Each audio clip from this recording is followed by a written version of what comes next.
اعوذ باللہ من الشیطان الرجیم، بسم اللہ الرحمن الرحیم۔ الحمد للہ رب العالمین، والصلاة والسلام علی سید المرسلین وخاتم النبیین، اما بعد۔ صحیح بخاری، باب کتاب الطلاق، حدیث نمبر 5338، اردو ترجمہ۔ عورت عدت میں سرمے کا استعمال نہ کرے۔ ہم سے آدم بن ابی ایاس نے بیان کیا، کہا ہم سے شعبہ نے، کہا ہم سے حمید بن نافع نے، ان سے زینب بنت ام سلمہ رضی اللہ عنہ نے اپنی والدہ سے کہ ایک عورت کے شوہر کا انتقال ہو گیا، اس کے بعد اس کی آنکھ میں تکلیف ہوئی تو اس کے گھر والے رسول اللہ صلی اللہ علیہ وسلم کی خدمت میں حاضر ہوئے اور آپ سے سرما لگانے کی اجازت مانگی۔ آن رسول اللہ نے فرمایا کہ سرما زمانہ عدت میں نہ لگاؤ۔ زمانہ جاہلیت میں تمہیں بدترین کپڑے میں وقت گزارنا پڑتا تھا، یا راوی کو شک تھا کہ یہ فرمایا کہ بدترین گھر میں وقت عدت گزارنا پڑتا تھا۔ جب اس طرح 1 سال پورا ہو جاتا تو اس کے پاس سے کتا گزرتا اور وہ اس پر مینگنی پھینکتی جب عدت سے باہر آتی، پس سرما نہ لگاؤ یہاں تک کہ 4 مہینے 10 دن گزر جائیں۔ حدیث نمبر 5339، اردو ترجمہ۔ اور میں نے زینب بنت ام سلمہ سے سنا، وہ ام حبیبہ سے بیان کرتی تھیں کہ نبی کریم صلی اللہ علیہ وسلم نے فرمایا، ایک مسلمان عورت جو اللہ اور آخرت کے دن پر ایمان رکھتی ہو، اس کے لیے جائز نہیں کہ وہ کسی کی وفات کا سوگ 3 دن سے زیادہ منائے،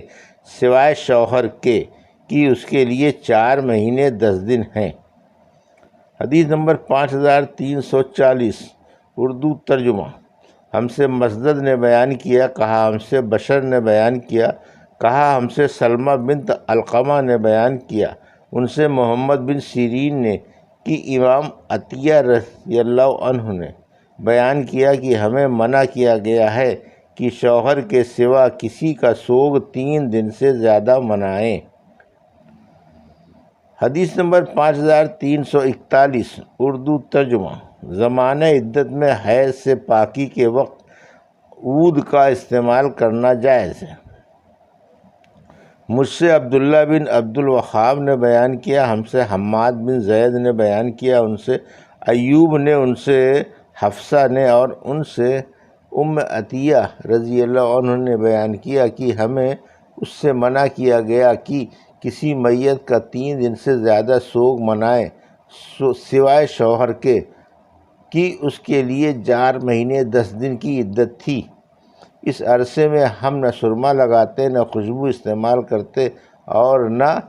رنگا کپڑا پہنتے تھے، البتہ وہ کپڑا اس سے الگ تھا جس کا دھاگا بننے سے پہلے ہی رنگ دیا گیا ہو۔ ہمیں اس کی اجازت تھی کہ اگر کوئی حیض کے بعد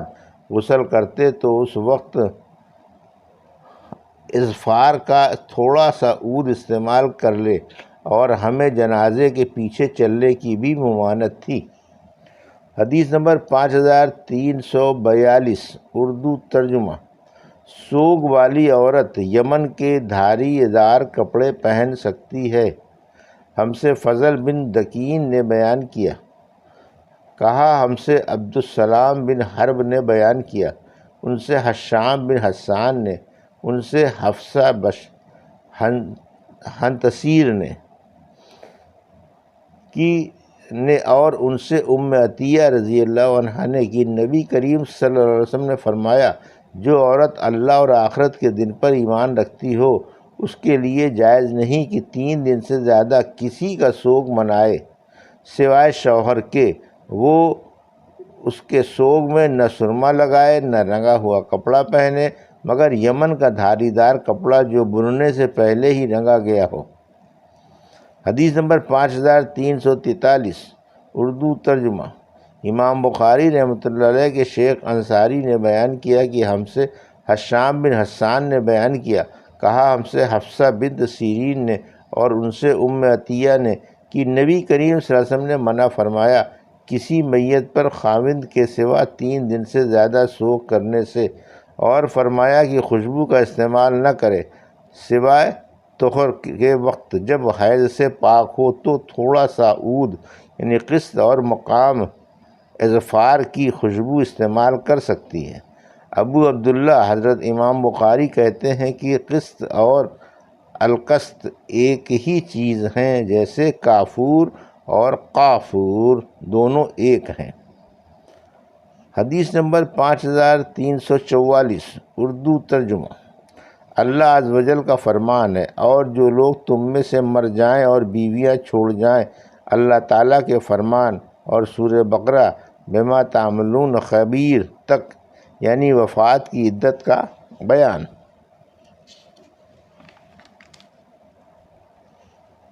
مجھ سے اسحاق بن منصور نے بیان کیا، کہا ہم کو روح بن عبادہ نے خبر دی، کہا ہم سے شبل بن عباد نے، ان سے ابن ابی نجیح نے، اور ان سے مجاہد نے آیت کریمہ والذین یتوفون، یعنی اور جو لوگ تم میں سے وفات پا جائیں اور بیویاں چھوڑ جائیں کے متعلق کہا کہ یہ عدت جو شوہر کے گھر والوں کے پاس گزاری جاتی تھی پہلے واجب تھی، اس لیے اللہ تعالیٰ نے یہ آیت اتاری والذین یتوفون منکم، یعنی اور جو لوگ تم میں سے وفات پا جائیں اور بیویاں چھوڑ جائیں، ان پر لازم ہے کہ اپنی بیویوں کے حق میں نفع اٹھانے کی وصیت کر جائیں کہ وہ 1 سال تک گھر سے نہ نکالی جائیں، لیکن اگر وہ خود نکل جائیں تو کوئی گناہ نہیں ہے تم پر۔ اس باب میں جسے وہ بیویاں اپنے بارے میں دستور کے مطابق کریں۔ مجاہد نے کہا کہ اللہ تعالیٰ نے ایسی بیوہ کے لیے 7 مہینے 20 دن سال بھر میں سے وصیت قرار دی، اگر وہ چاہے تو شوہر کی وصیت کے مطابق وہیں ٹھہری رہے، اور اگر چاہے 4 مہینے 10 دن کی عدت پوری کر کے وہاں سے چلی جائے۔ اللہ تعالیٰ کے ارشاد غیر اخراج تک، یعنی انہیں نکالا نہ جائے، البتہ اگر وہ خود چلی جائیں تو تم پر کوئی گناہ نہیں ہے،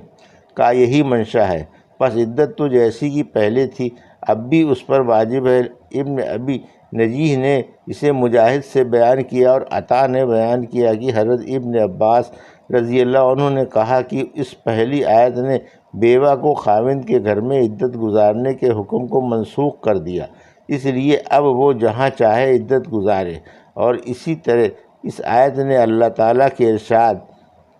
غیر اخراج، یعنی انہیں نکالا نہ جائے، کو بھی منسوخ کر دیا ہے۔ عطا نے کہا کہ اگر وہ چاہیں تو اپنے شوہر کے گھر والوں کے یہاں ہی عدت گزاریں اور وصیت کے مطابق قیام کریں، اور اگر چاہیں تو وہاں سے چلی آئے، کیونکہ اللہ تعالیٰ نے فرمایا ہے فلیس علیکم جناح، یعنی پس تم اس کا کوئی گناہ نہیں، پس تم پر اس کا کوئی گناہ نہیں جو وہ اپنی مرضی کے مطابق کریں۔ عطا نے کہا کہ اس کے بعد میراث کا حکم نازل ہوا اور اس نے مکان کے حکم کو منسوخ کر دیا، پس وہ جہاں چاہے عدت گزار سکتی ہے، اور اس کے لیے شوہر کی طرف سے مکان کا انتظام نہیں ہوگا۔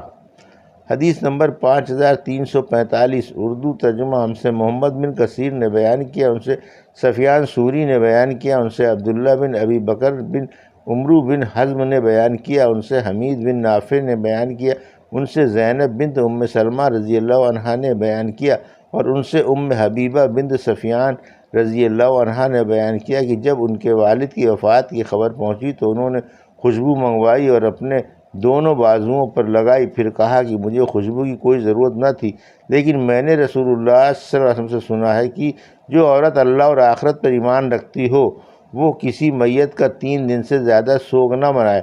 سوائے شوہر کے کہ اس کے لیے 4 مہینے 10 دن ہیں۔ حدیث نمبر 5346 اردو ترجمہ۔ رنڈی کی خرچی اور نکاح فاسد کا بیان۔ اور امام حسن بصری رحمۃ اللہ علیہ نے کہا کہ اگر کوئی شخص نہ جان کر کسی محرمہ عورت سے نکاح کرے تو ان کے درمیان جدائی کرا دی جائے گی، اور وہ جو کچھ مہر لے چکی ہے وہ اسی کا ہوگا، اس کے سوا اور کچھ اسے نہیں ملے گا، پھر اس کے بعد کہ اسے اس کا مہر مثل دیا جائے گا۔ ہم سے علی بن عبداللہ مدینی نے بیان کیا، کہا ہم سے سفیان بن عینیہ نے بیان کیا، ان سے زہری نے، ان سے ابو بکر بن عبد الرحمن نے، اور ان سے ابو مسعود رضی اللہ عنہ نے بیان کیا کہ نبی کریم صلی اللہ علیہ وسلم نے کتے کی قیمت، کاہن کی کمائی اور زانیہ عورت کے زنا کی کمائی کھانے سے منع فرمایا۔ حدیث نمبر 5347 اردو ترجمہ ہم سے آدم بن ابی ایاس نے بیان کیا، کہا ہم سے شعبہ بن حجاج نے بیان کیا، کہا ہم سے عون بن ابی مجیفہ نے بیان کیا، ان سے ان کے والد نے نبی کریم صلی اللہ علیہ وسلم نے گودنے والی اور گدوانے والی، سود کھانے والے اور سود کھلانے والے پر لعنت بھیجی، اور آپ نے کتے کی قیمت اور زانیہ کی کمائی کھانے سے منع فرمایا اور تصویر بنانے والوں پر لعنت کی ہے۔ حدیث نمبر 5348 اردو ترجمہ ہم سے علی بن جعد نے بیان کیا، انہوں نے کہا ہم کو شعبہ نے خبر دی، انہیں محمد بن مجادہ نے، انہیں ابو حازم نے اور انہیں ابو ہریرہ رضی اللہ عنہ نے کہ نبی کریم صلی اللہ علیہ وسلم نے لونڈیوں کی زنا کی کمائی سے منع فرمایا۔ حدیث نمبر 5349 اردو ترجمہ جس عورت سے صحبت کی اس کا پورا مہر واجب ہو جانا، اور صحبت کے کیا معنی ہے، اور دخول اور مساس سے پہلے طلاق دینے کا حکم، جمع کرنا یا خلوت ہو جانا۔ ہم سے عمرو بن زرارہ نے بیان کیا، کہا ہم کو اسماعیل بن علیہ نے خبر دی، انہیں ایوب سختیانی اور ان سے سعید بن جبیر نے بیان کیا کہ میں نے ابن عمر کی طرف سے ایسے شخص کے بارے میں سوال کیا جس نے اپنی بیوی پر تہمت لگائی ہو، تو انہوں نے کہا کہ نبی کریم صلی اللہ علیہ وسلم نے بنی علاج قبیلے کے میاں بیوی میں جدائی کرا دی تھی، اور فرمایا تھا کہ اللہ خوب جانتا ہے کہ تم میں سے ایک جھوٹا ہے تو کیا وہ رجوع کرے گا؟ لیکن دونوں نے انکار کیا۔ آپ نے دوبارہ فرمایا کہ اللہ خوب جانتا ہے اسے جو تم میں سے ایک جھوٹا ہے وہ توبہ کرتا ہے یا نہیں، لیکن دونوں نے پھر توبہ سے انکار کیا، پس آن صلی اللہ علیہ وسلم نے ان میں جدائی کرا دی۔ ایوب نے بیان کیا کہ مجھ سے عمرو بن دینار نے کہا کہ یہاں حدیث میں ایک چیز اور ہے اور میں نے تمہیں اسے بیان کرتے نہیں دیکھا، وہ یہ ہے کہ تہمت لگانے والے شوہر نے کہا تھا کہ میرا مال یعنی مہر دلوا دیجیے۔ آن صلی اللہ علیہ وسلم نے اس پر فرمایا کہ وہ تمہارا مال ہی نہیں رہا، اگر تم سچے بھی ہو تو تم اس سے خلوت کر چکے ہو، اور اگر جھوٹے ہو تب تو تم کو بطریق اولا کچھ نہ ملنا چاہیے۔ حدیث نمبر 5350 اردو ترجمہ عورت کو بطور سلوک کچھ پکڑایا زیور یا نقد دینا جب اس کا مہر نہ ٹھہرا ہو، کیونکہ اللہ تعالیٰ نے سورہ بقرہ میں فرمایا لا جناح علیکم، یعنی تم پر کوئی گناہ نہیں کہ تم ان بیویوں کو جنہیں تم نے نہ ہاتھ لگایا ہو اور نہ ان کے لیے مہر مقرر کیا ہو طلاق دے دو تو ان کو کچھ فائدہ پہنچاؤ، ارشاد بما تعملون بشیر تک۔ اور اللہ تعالیٰ نے اس صورت میں فرمایا طلاق والی عورتوں کے لیے دستور کے موافق دینا پرہیزگاروں پر واجب ہے۔ اللہ تعالیٰ اسی طرح تمہارے لیے کھول کر اپنے احکام بیان کرتا ہے، شاید کہ تم سمجھو۔ اور لعن کے موقع پر جب عورت کے شوہر نے اسے طلاق دی تھی تو نبی کریم صلی اللہ علیہ وسلم نے متاع کا ذکر نہیں فرمایا تھا۔ ہم سے قنیبہ بن سعید نے بیان کیا، کہا ہم سے سفیان بن عینیہ نے بیان کیا، ان سے عمرو بن دینار نے، ان سے سعید بن جبیر نے اور ان سے ابن عمر رضی اللہ عنہ نے کہ نبی کریم صلی اللہ علیہ وسلم نے لعن کرنے والے میاں بیوی سے فرمایا کہ تمہارا حساب اللہ کے یہاں ہوگا، تم میں سے ایک تو یقیناً جھوٹا ہے، تمہارے یعنی شوہر کے لیے اسے بیوی کو حاصل کرنے کا اب کوئی راستہ نہیں ہے۔ شوہر نے عرض کیا یا رسول اللہ میرا مال، آن صلی اللہ علیہ وسلم نے فرمایا کہ اب وہ تمہارا مال نہیں رہا، اگر تم نے اس کے متعلق سچ کہا تھا تو وہ اس کے بدلے میں